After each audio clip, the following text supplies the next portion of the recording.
Bonsoir à tous.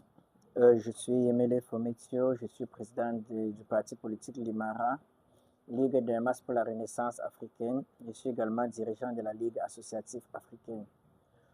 Aujourd'hui, nous sommes toujours sur le résumé de l'ouvrage Le mouvement nationaliste au Cameroun de Richard Joseph. Et nous allons voir le chapitre 4. Le chapitre 4, c'est un court chapitre qui parle des structures économiques et politiques du Cameroun colonial. Donc, pour ceux qui ne nous ont pas suivis, suivez notre chaîne YouTube Ligue associative africaine pour voir nos vidéos, pour avoir les premiers chapitres de ce cours, de cet ouvrage, du résumé de cet ouvrage. Donc, nous faisons également des formations diverses.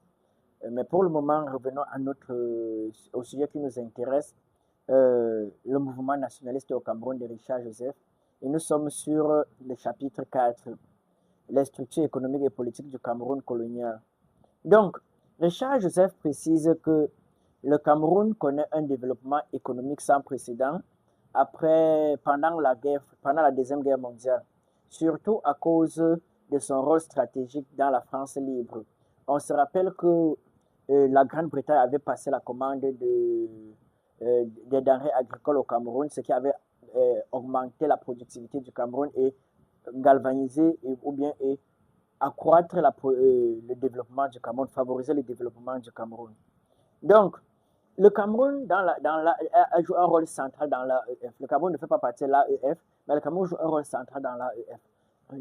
Avant, à cette période, le port de Douala est en quelque sorte la principale porte d'entrée dans l'AEF, l'Afrique équatoriale française.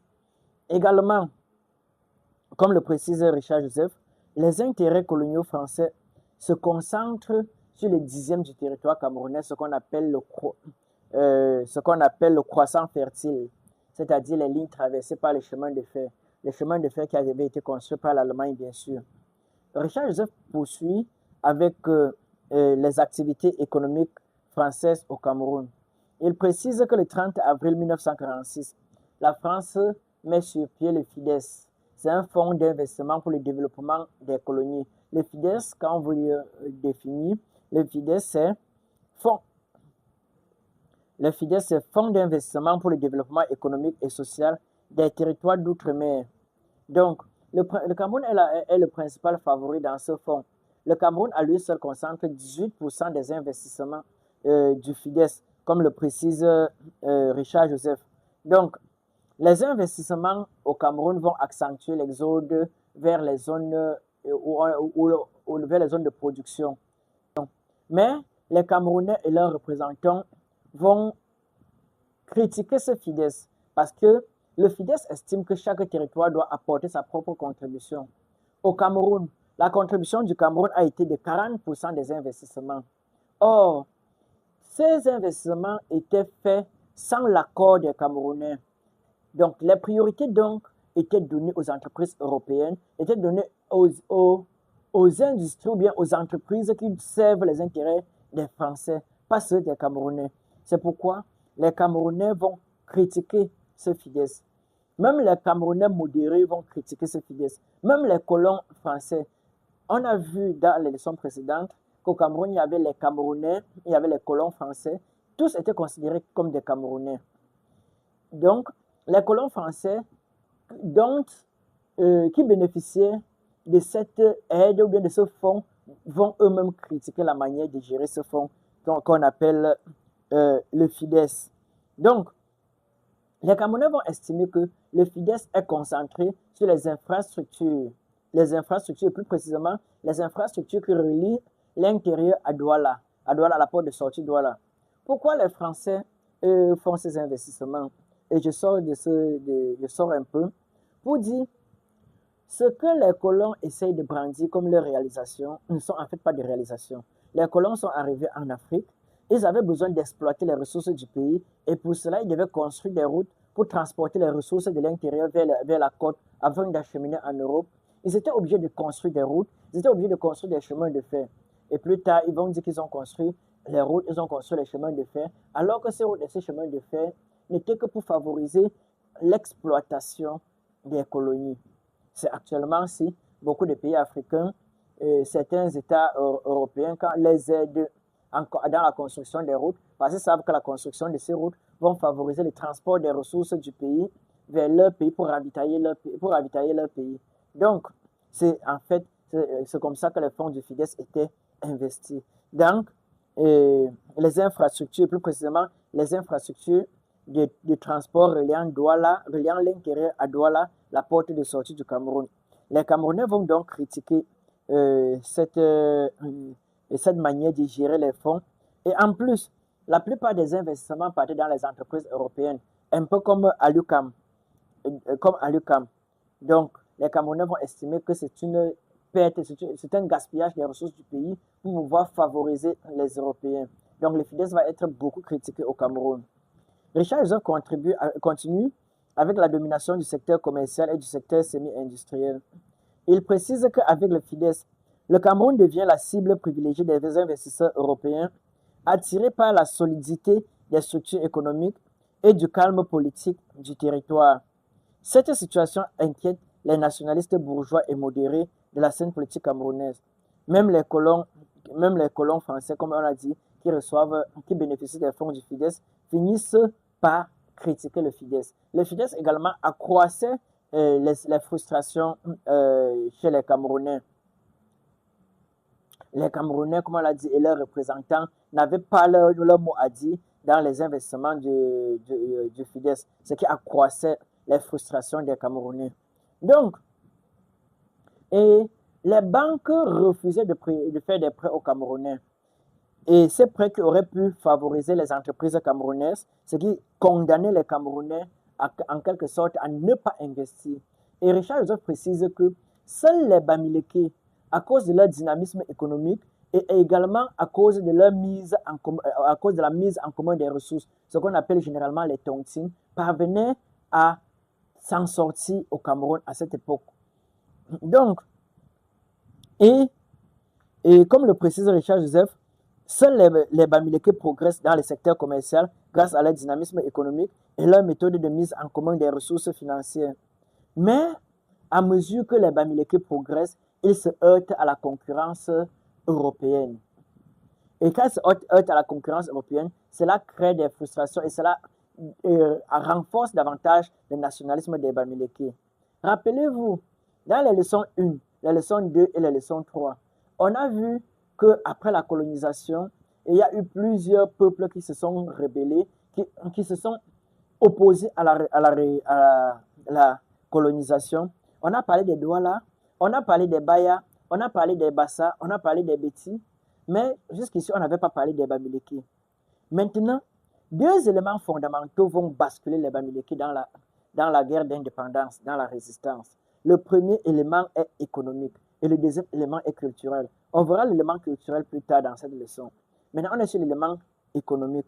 On voit que les entreprises Bamileke commencent à rivaliser avec les entreprises européennes. Les Bamileke commencent à sentir la concurrence rude des Européens, ce qui galvanise, ce qui renforce le nationalisme, ce qui va les basculer en quelque sorte dans ce qu'on appelle le nationalisme, le mouvement nationaliste au Cameroun.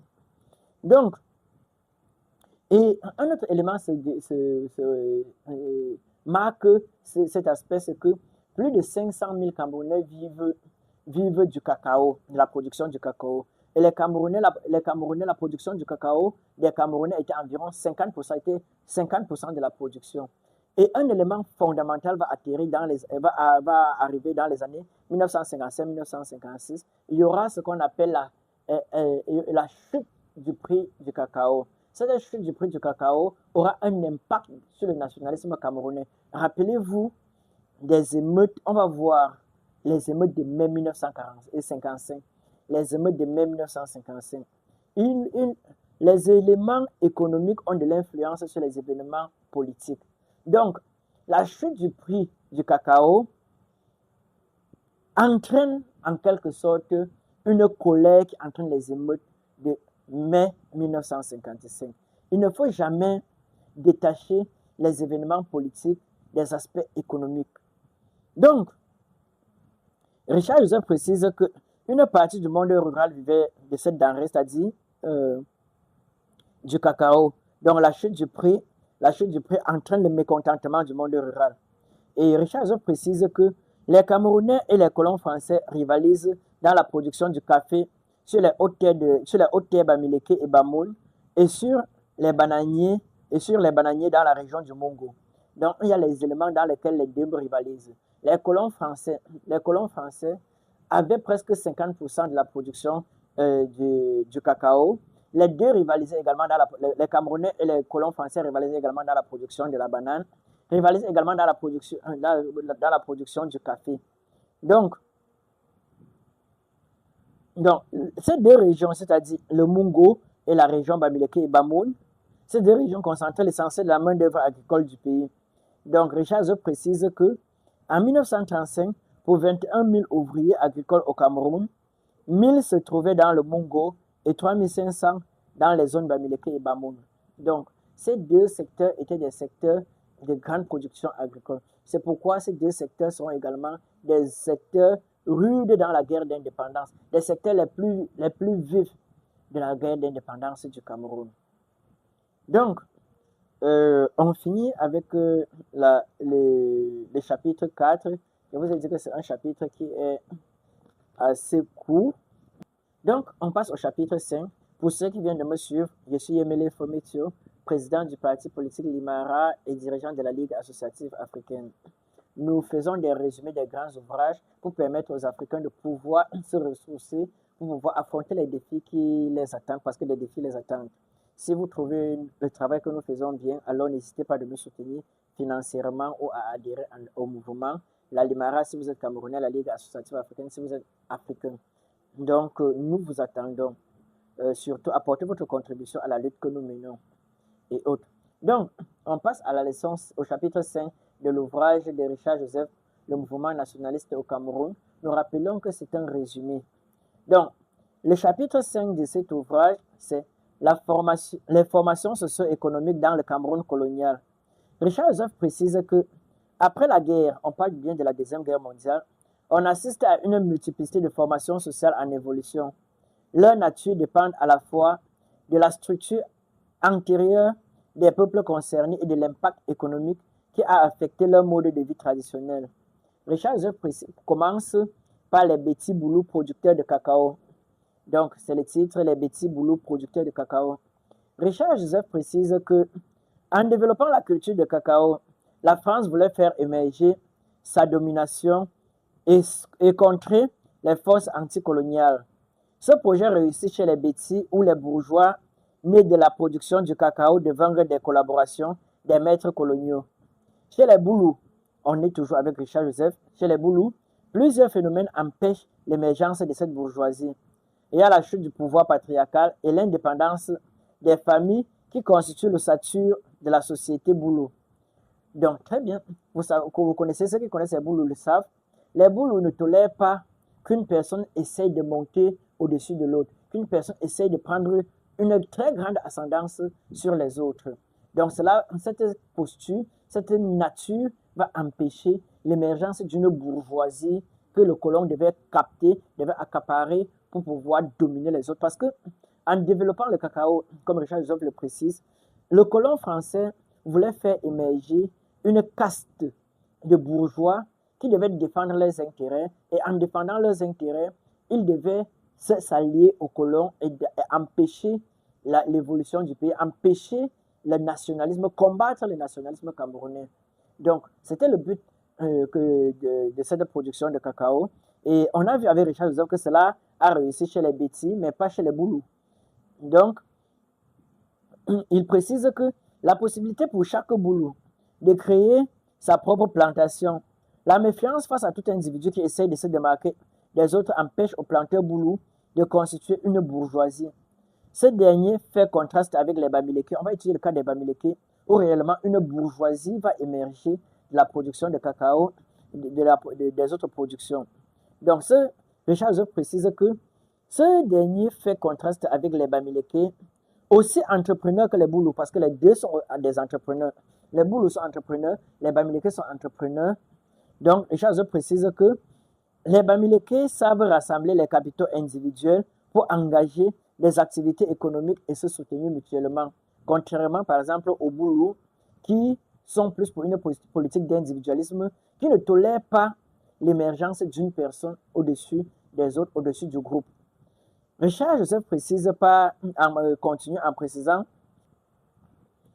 la sociologie politique du Betty Boulou. Donc, il précise que cette partie analyse les raisons qui ont rendu les Betty conservateurs et ont conduit les Boulous vers un nationalisme modéré. Parce que pendant la guerre d'indépendance, les Betty ont été plus conservateurs. Ils ne sont pas entrés dans la guerre d'indépendance. Les Boulous ont tenté de jouer un rôle dans cette guerre d'indépendance, mais étaient plus modérés. Ils ont développé un nationalisme, mais qui était plus modéré. Donc, Richard Joseph précise que les revenus du cacao entraînent la généralisation de l'éducation au sein de ce peuple, c'est-à-dire les Betty Boulous, les Betty et les Boulous. Contrairement aux Bamileke et Bassa, qui quittaient leur zone par nécessité pour aller chercher de l'emploi, les Betty Boulous allaient directement occuper des emplois de travailleurs qualifiés ou semi-qualifiés. Ce qui permettait aux Boulous de critiquer modérément la colonisation, dont les Boulous avaient beaucoup avancé dans l'administration, donc ils étaient formés avec l'éducation, et quand ils arrivaient, et quand ils sortaient de leur secteur pour chercher, on se rappelle que la zone Betty Boulou, c'est une zone forestière, et en forêt, on a des ressources à tout moment. Les ressources ne manquent pas. Contrairement, par exemple, aux terres de l'Ouest, où les ressources manquent, les Bamileke sont obligés, en quelque sorte, de quitter leur zone pour aller vers d'autres zones, trouver des conditions de vie meilleures, pouvoir trouver des ressources. Or, les Betty Boulous qui vivent dans la zone forestière n'ont pas besoin de se déplacer de leur zone. Et quand, avec le développement de l'éducation, ils vont s'éduquer. Et quand ils quittent leur zone, c'est pour aller occuper des postes de responsabilité. Généralement, ce n'est pas pour aller chercher le travail comme des ouvriers agricoles, des métayers comme les Bamileke ou les Bassa. Donc, c'est pour cela que le nationalisme sera un nationalisme modéré. Et non pas un grand avantage, non pas un grand bénéfice, non pas un grand intérêt à réellement contester la colonisation, d'après la logique de Richard Joseph. Donc, ce qui permettait aux Boulous de critiquer modérément la colonisation. Il ajoute que d'autres raisons s'ajoutent pour faire des Betty les collaborateurs des Français. La hiérarchie sociale et politique des Betty était défavorable au passage à des entreprises agricoles individuelles. Il n'était pas facile pour un individu de lancer des grandes plantations industrielles, de lancer des grandes plantations chez les Betty, d'après ce que dit Richard Joseph. Il ne s'était pas véritablement opposé à la colonisation allemande puis française. Donc les Betty ne vont pas trop s'opposer à la colonisation. Et Richard Joseph précise que Charles Atangana, la France a tenté d'imposer Charles Atangana à la tête des Betty, et cela n'a pas marché parce que les Betty, un peuple égalitaire, ne tolèrent pas qu'un de leurs, en quelque sorte, vienne leur donner des ordres. Donc, raison pour laquelle la tentative pour la France d'imposer Charles Atangana comme le chef des Betty s'est soldée par un échec. Les Betty ne l'ont pas accepté comme leur chef. Donc pas l'Allemagne plutôt, c'est l'Allemagne qui a tenté de l'imposer. Charles Atangana, je précise avec Richard Joseph, Charles Atangana qui fut imposé à leur tête était un excellent agent du colonialisme allemand puis français. Donc, Charles Atangana, qui a été imposé à la tête des Betty, d'ailleurs les Betty ne l'ont pas accepté, lui, et même quand il a été imposé, il n'a pas basculé vers le nationalisme, mais il était un pur collaborateur de l'Allemagne, de la colonisation. Il n'a pas contesté la colonisation. Donc, Richard Joseph précise que les Boulous résistèrent avec succès à la tentative de l'administration de nommer à leur tête un des chefs pour leur imposer un esprit de service et de passivité. Donc, Richard Joseph précise que la dernière raison de la collaboration des Betty est l'Église catholique qui avait le monopole dans leur région, contrairement aux Boulous sous l'influence des presbytériens américains plus ouverts aux principes de liberté. Donc l'Église catholique était en faveur de la colonisation. L'Église catholique ne défendait que les règles de la colonisation. Et quand l'Église catholique s'imposait à un endroit, l'endroit contestait difficilement la colonisation. C'est pourquoi l'Église catholique a été dominante chez les Betty, et c'est pourquoi les Betty n'ont pas réellement contesté la colonisation. Les Boulous, par exemple, étaient la religion qui dominait était la religion presbytérienne américaine, qui était plus ouverte à la liberté, qui parlait même plus de liberté. Rappelons-nous que c'était l'église où est allé Ruben Umniobe, qui deviendra la figure emblématique du nationalisme camerounais. Donc, c'est pourquoi les Boulous vont basculer vers un nationalisme modéré, tandis que les Bétis vont être plutôt les collaborateurs de la colonisation. On est toujours avec Richard Joseph, le mouvement nationaliste au Cameroun. Donc, il continue avec la prolétarisation et l'appauvrissement des Bassa. Très bien, il poursuit, il précise que les Bassa étaient considérés comme une main-d'œuvre bien située pour les entreprises européennes. Leur production de cacao et de café était très faible. Donc, la production des Bassa était faible. Du moins, les entreprises européennes les considéraient juste comme une main-d'œuvre. Leur principale production agricole était les noix d'huile de palme. Dans l'essentiel, ces noix n'étaient pas mises au marché.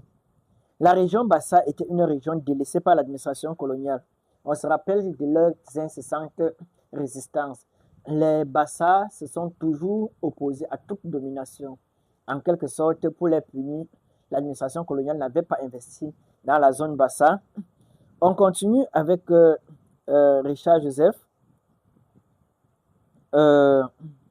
Était une région délaissée par l'administration coloniale. Cette dernière ne voulait pas construire des routes et des ponts pour désenclaver la région, d'une part à cause de leur incessante résistance. Cette forêt sera le point fort du maquis pendant la guerre d'indépendance. On sait très bien que le maquis s'est déroulé prioritairement, principalement, s'est déroulé de manière vive dans deux régions, la région Bamileke et la Sanaga maritime. La Sanaga maritime qui est la zone Bassa, la forêt Bassa. Donc, Richard Joseph précise que la forêt Bassa sera le point fort du maquis pendant la guerre d'indépendance.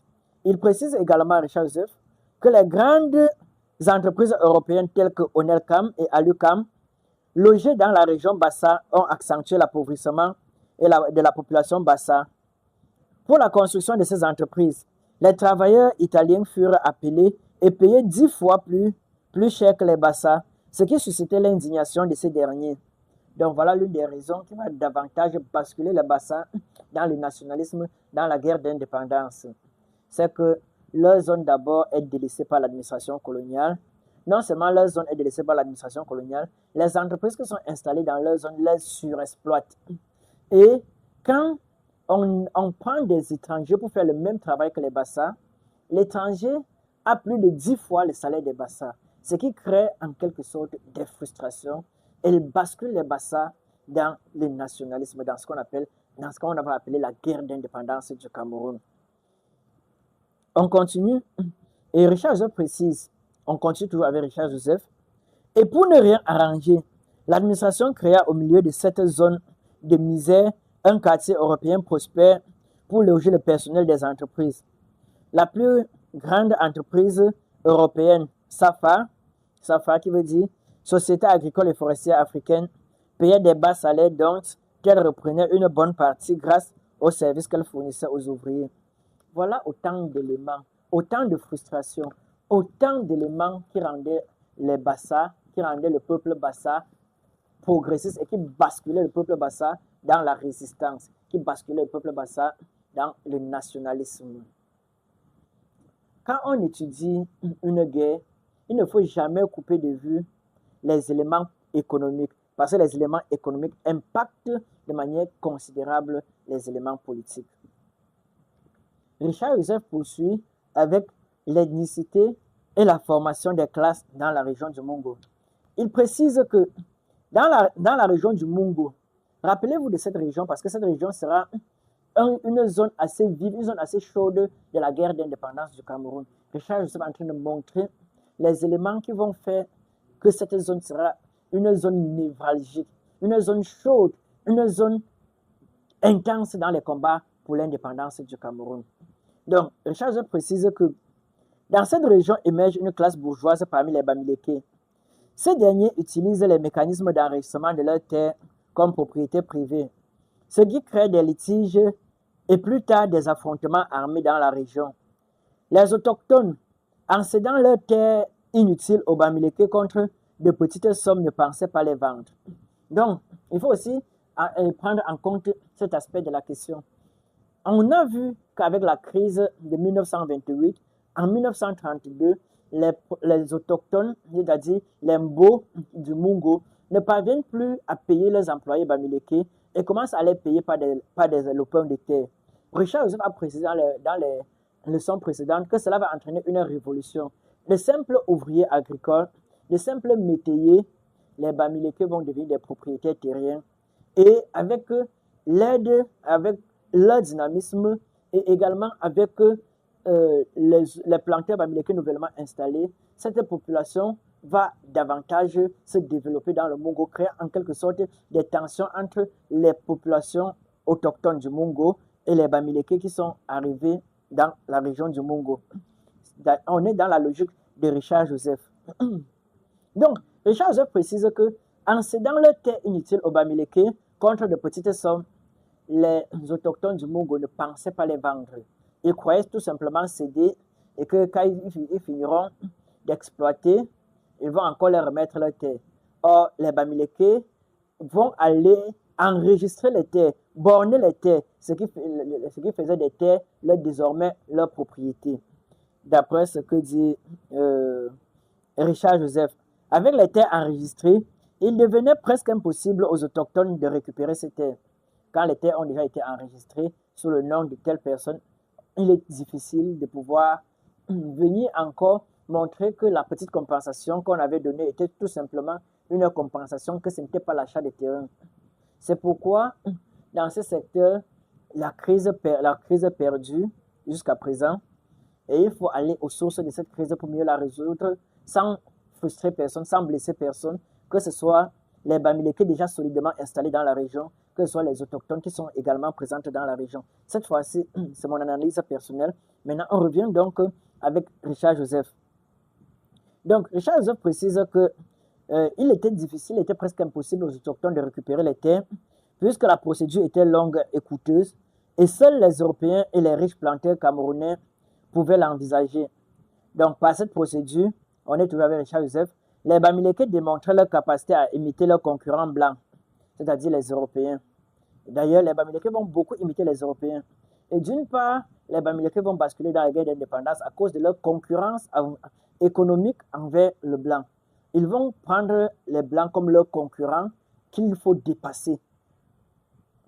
Donc, cette bourgeoisie Bamileke fut également appuyée par le phénomène de coopérative. Le clivage se faisait de plus en plus ressenti entre les Bamileke et les autochtones. Pour résoudre le problème, l'administration coloniale déléga de la région Bamileke des notables pour servir d'intermédiaire. Cette région sera le siège des atrocités les plus féroces de la révolution camerounaise. Il y a déjà une tension communautaire dans la région et cela ne va pas laisser indifférent de la guerre d'indépendance. La guerre d'indépendance va capitaliser toutes ces frustrations et faire du Mungo une zone déterminante dans la guerre d'indépendance à cause d'abord de cette question identitaire qui se pose entre les Bamileke qui sont arrivés et les populations autochtones du Mungo, les Mbo. Donc, je crois que c'est les Mbo, du Mungo, il n'y a pas que les Mbo dans le Mungo, il n'y a pas que les Mbo, donc les autochtones, appelons les autochtones. Quand il dit les Mbo, c'est moi qui le dis, puisqu'il n'y a pas que les Mbo dans le Mungo. Donc, Richard Joseph continue avec la communauté des colons blancs et précise que en septembre 1945, la communauté blanche invite ses amis de toute l'Afrique coloniale. On a vu avec la grève de septembre 1945 une démonstration de force entre l'ASCOCAM et l'USCC. L'ASCOCAM, Association des colons français, et l'Union des syndicats confédérés du Cameroun. Richard Joseph revient sur cet événement. Donc, en septembre 1945, la communauté blanche, les colons français, invite ses amis de toute l'Afrique coloniale française à Douala pour leur révolte qui a coûté la vie à plusieurs milliers de Camerounais. On a vu cette révolte. On a vu que les colons blancs vont prendre les avions pour mitrailler les Camerounais. Ils vont aller voir le commissaire Nicolas prendre des armes pour mitrailler, pour fusiller les Camerounais dans les rues. Les Camerounais sans armes vont arrêter la grève générale de septembre 1945. Donc, Et Richard Joseph précise que l'arrivée massive des colons français à partir de 1944 faisait peur aux Camerounais qui voyaient en cette arrivée le renforcement de la domination française sur le pays. Certains des nouveaux venus occupaient des postes que les Camerounais formés pouvaient occuper. Certains étaient très misérables, ce qui contribuait à briser le mythe de la supériorité blanche. Donc l'ASCOCAM, sans le vouloir, renforce le nationalisme camerounais. L'ASCOCAM favorise l'arrivée au Cameroun de plusieurs blancs. Son but est de chasser l'administration coloniale française, prendre le contrôle du pays, imposer l'indépendance du pays sous leur contrôle et imposer un développement séparé des races avec la race noire qui a son territoire et la race blanche qui a sa part de territoire, comme en Afrique du Sud. Donc, plus l'ASCOCAM, les colons français appellent les blancs à venir s'installer au Cameroun, plus les blancs qui arrivent, certains sont très misérables comme les Camerounais. Les Camerounais commencent à regarder ces blancs très misérables et comprendre que la race blanche n'est pas aussi supérieure qu'ils le pensent. Ils commencent à briser le mythe de la supériorité blanche. Donc, Richard Joseph poursuit avec la bourgeoisie des fonctionnaires. Il précise que après la répression de 1945-1947, beaucoup de fonctionnaires adhèrent à l'UPC. On a vu la grève de 1945 où les Camerounais, les travailleurs ont été assez réprimés. Et beaucoup de fonctionnaires vont adhérer à l'UPC. L'UPC est créé le 10 avril 1948. Beaucoup de fonctionnaires vont adhérer à cette organisation, renforçant davantage l'organisation, faisant de cette organisation une avant-garde sérieuse pour le pays. Donc, beaucoup de fonctionnaires adhèrent à l'UPC. D'autres créent des partis clientélistes pour être élus à des postes politiques ou se concentrent sur leurs avancements professionnels. Ils s'opposent, on est toujours sur les fonctionnaires, ils s'opposent à l'arrivée des fonctionnaires européens, au salaire bas, ils veulent occuper des postes de direction dans les services publics. S'ils se comportent comme supérieurs par rapport à leurs compatriotes, tous étaient d'accord que la colonisation bloquait leurs évolutions. Donc, la colonisation a fini par unir beaucoup de personnes contre elle. Les fonctionnaires, leur ascension était bloquée. On a dit dans les chapitres précédents que quels que soient les génies des Noirs n'occupaient pas les postes de direction dans l'administration coloniale, allemande puis française. C'est plus tard, vers la fin, que les Noirs pourront occuper des postes de responsabilité, des postes de direction dans l'administration coloniale. Ce qui, en quelque sorte, révoltait les fonctionnaires camerounais. Les fonctionnaires camerounais, donc, basculaient vers un nationalisme modéré. Donc, Richard Joseph précise, s'ils se comportent comme supérieurs par rapport à leurs compatriotes, tous étaient d'accord que la colonisation bloquait leurs évolutions. Ce qui justifie la position en faveur de l'indépendance. Au fur et à mesure que les migrants venaient à Douala, les Douala montraient une capacité d'adaptation économique suffisante pour conserver leur position d'élite politique de la côte, avec le refus de vendre leurs terres aux nouveaux venus et à la classification des terres par l'administration en 4 catégories. Donc, jusque-là, à la côte, les Douala est le seul secteur avec la crise économique. Avec la crise, on a vu que Douala était le seul secteur où les Camerounais pouvaient facilement encore trouver le travail, où les conditions de vie étaient un peu plus favorables. Donc, ce qui va pousser presque l'essentiel des Camerounais de partout à migrer vers Douala. Et plus ils migrent vers Douala, plus il y a des terres que les Douala refusent d'abord de vendre des terres. Et plus tard, l'administration autorise les terres qui peuvent être vendues. Et ces terres sont vendues par les Douala. Et les populations qui viennent d'ailleurs se concentrent sur ces terres. Et plus tard, on verra que ces terres serviront d'arrière-base de la guerre d'indépendance, la lutte d'indépendance. Ce sont les quartiers comme New Bell. On verra plus tard le rôle de New Bell dans la guerre d'indépendance. Donc, on continue avec Richard Joseph.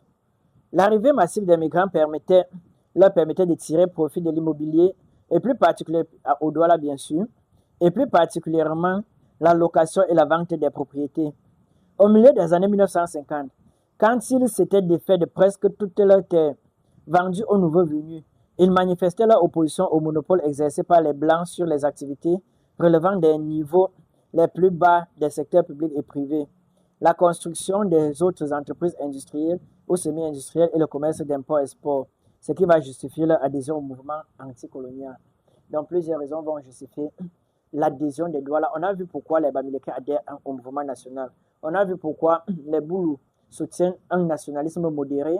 On a vu comment les fonctionnaires basculent vers l'UPC. Certains sont modérés parce qu'ils sont bloqués. On voit maintenant pourquoi les Douala également basculent dans le mouvement nationaliste et dans l'Union des populations du Cameroun. C'est parce que, ayant vendu l'essentiel de leur terre, ils commencent à voir en la colonisation, d'ailleurs ils se sont toujours opposés à la colonisation, à voir à la colonisation un frein à leur évolution. C'est pourquoi ils estiment que la colonisation doit tomber, on doit mettre fin à la colonisation, ils adhèrent au mouvement nationaliste, l'Union des populations du Cameroun. On est toujours dans la logique de Richard Joseph, le mouvement nationaliste au Cameroun. Donc, Richard Joseph précise maintenant, on continue avec New Bell. New Bell qui a été un secteur assez déterminant dans la guerre d'indépendance du Cameroun. Et Richard Joseph précise, les titres c'est le prolétariat et le sous-prolétariat de New Bell. Richard Joseph précise qu'avec l'arrivée des migrants, c'est-à-dire avec l'arrivée des migrants, on a vu que New Bell était le secteur qui pouvait être vendu aux étrangers à Douala. Donc, Richard Joseph précise que avec l'arrivée des migrants, New Bell forme après 1947 une communauté instable et précaire, 2 fois plus peuplée que le reste de la ville et occupant un espace réduit. Donc, la ville est 2 fois plus peuplée que toute la ville de Douala et l'espace est assez réduit, ce qui crée la promiscuité, ce qui fait que les gens ont du mal à trouver du terrain, les gens ont du mal à trouver un local et les gens vivent dans la précarité. New Bell sera un secteur de précarité. Et cela va rendre cette population précaire, cette population souffreteuse, cette population qui vient de partout, révolutionnaire, et va conduire cette population à contester la colonisation et à basculer dans l'Union des populations du Cameroun, dans le mouvement nationaliste. Donc, on continue avec Richard Joseph. Il précise que l'entassement des immigrants forme un quartier de taudis épouvantable. L'emploi agricole y est pratiquement absent. Donc, un sous-prolétariat se constitue à New Bell et leur bas niveau de qualification leur enlève tout espoir de s'élever au seuil de subsistance minimum. Avec le ralentissement de l'activité économique au milieu des années 1950, des immigrants en difficulté de trouver du travail et ceux qui perdaient de leur venaient grossir ce sous-prolétariat. Le prolétariat de New Bell constituait la base essentielle de l'UPC, dont le siège central se trouvait à New Bell. D'ailleurs, le siège central de l'UPC se trouvait à New Bell.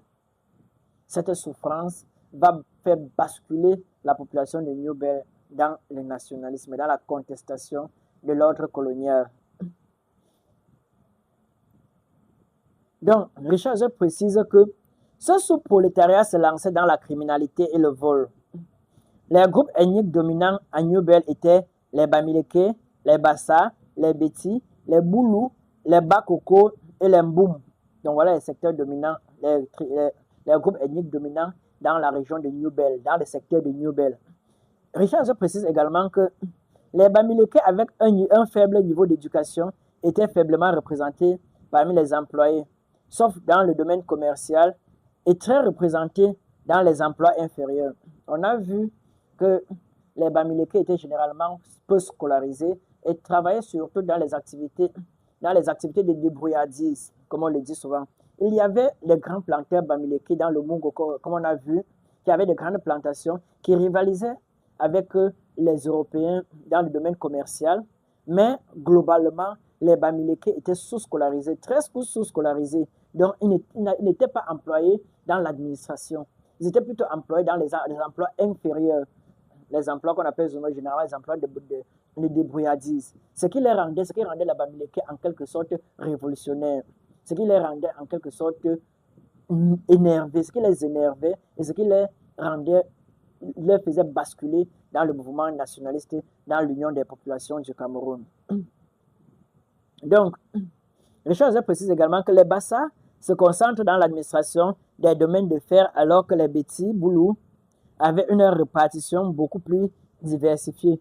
Tous ces groupes ethniques étaient victimes d'une même force sur laquelle ils n'avaient aucun contrôle. Il s'agit de l'économie coloniale dont ils dépendaient pour leur subsistance. Ils ne contrôlaient pas cette économie. Ils étaient tous victimes de cette économie.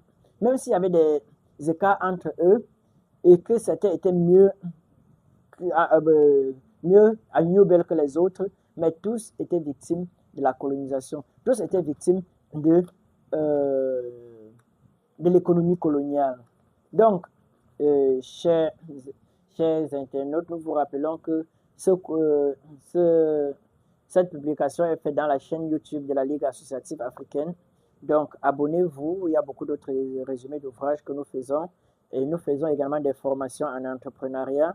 Nous formons également, pour ceux qui préparent les examens les tests internationaux de langue étrangère, nous pouvons également les former. Donc, nous vous attendons et nous vous rappelons, vous devez apporter votre contribution pour que ce projet perdure. Nous vous attendons. Chacun doit apporter sa contribution pour connaître l'histoire du pays, pour connaître l'histoire du continent africain. Donc, sur ce, portez-vous bien et on se retrouve tout à l'heure pour le chapitre 6. Et le chapitre 6 touche directement l'Union des populations du Cameroun, l'Union des populations du Cameroun et la politique camerounaise. Donc, tout à l'heure, on revient sur le nouveau chapitre. S'il y a des chapitres qui vous échappent, allez dans la chaîne YouTube de la Ligue associative africaine. Vous aurez tous les chapitres de le mouvement nationaliste au Cameroun de Richard Joseph.